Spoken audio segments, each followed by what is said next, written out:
Hi, my name is Wakhad Ahmedov. In this video lecture, we are going to talk about the natural exponential function. So we call the function in this form f of x is equal to the e in the power of x as a natural exponential function, where e is a magic coefficient with the value 2.71 approximately.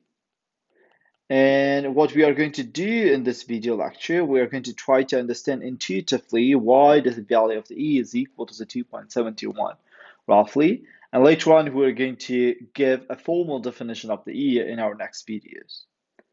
So in order to do this, we're going to use the fact that it is possible to expand any function in terms of the polynomials. So essentially, the f of x can be written as the an x in the power of, sorry, a0 x in the power of 0 plus a1 x in the power of 1 plus a2 x in the power of 2 plus and so on plus a n x in the power of n plus and so on. So as the infinite sum, infinite sum. And there is certain formula to figure out those coefficients here. So a0, a1, a2, and so on. They are called as the Taylor formulas or the Maclaurin series. But if you don't remember those formulas, there is an intuitive way to to get this kind of expansion for the e in the power of x. In order to do this, we need to know a couple of things, of course. So one thing which we need to know is the derivative of the e in the power of x is essentially going to be the e in the power of x. And also what we need to know is the derivative of the power function x in the power of n is going to be equal to the n times x in the power of n minus 1. For example, if you would like to take the derivative from the x cubed, this is going to be equal to the 3x squared, and derivative of the x squared is going to be simply 2x. So now let's continue. So what I want is I would like to write down the e in the power of x as the series, so essentially a0 x in the power of 0 plus a1 x in the power of 1 plus a2 x in the power of 2 plus and so on. Okay, so this is our goal. So I'm going to start with the first term. So the first term is essentially just a constant, right? Because x in the power of 0 is simply 1. So I would like to say, hey, so why don't we just take, let's say this is going to be the row number 1. Why don't we just take that the e in the power of x is going to start from the 1?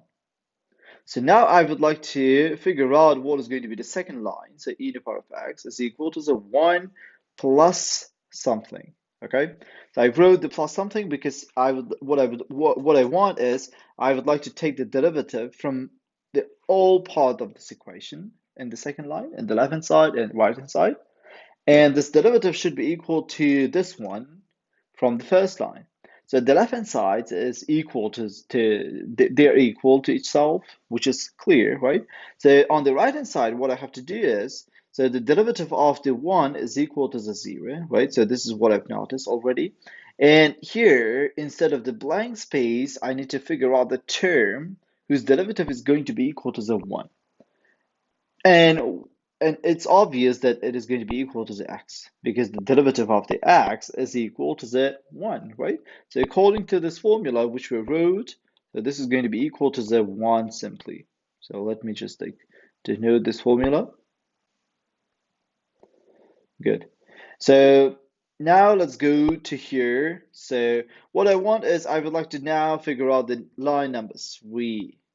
So again, I'm going to write down the e to the power of x is equal to the 1 plus x plus another term here. So again, the idea is going to be very much similar. So the derivative of the 1 here is equal to the 0. Derivative of the x is equal to the 1. So now I need to figure out here the term instead of the blank space. So the derivative is going to be equal to the x simply. For example, it's going to be 1 over 2 x in the power of 2. So indeed, the derivative of the 1 over 2 times x squared is going to be simply equal to the x. So let me check this. So x squared times the 1 over 2, its derivative is going to be 1 over 2 times to the 2x, which is going to be equal to the x, right? So let's continue.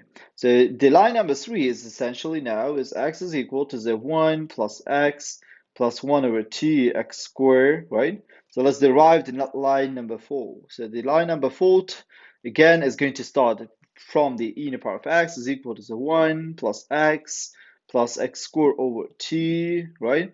Plus some term. And again, I'm going to explain you how we got to this fourth line.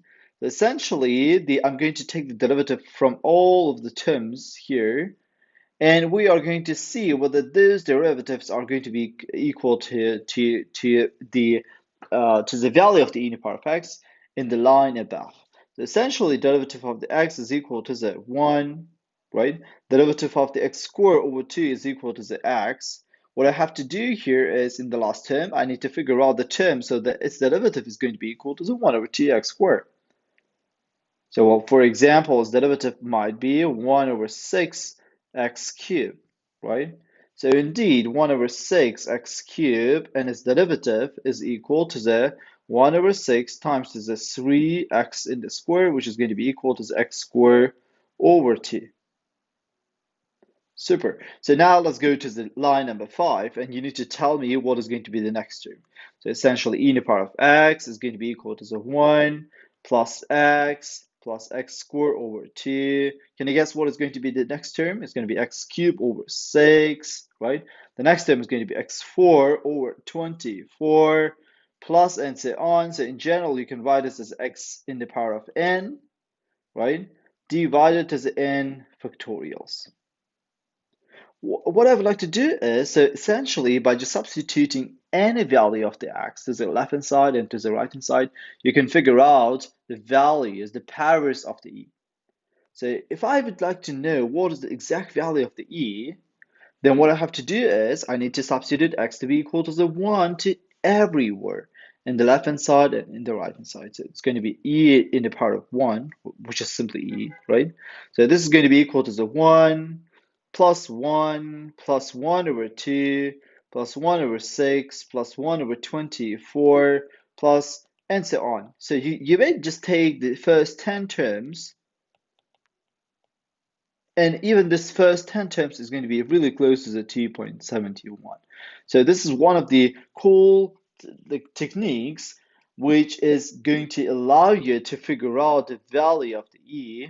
You can find the powers of the E using this series as well.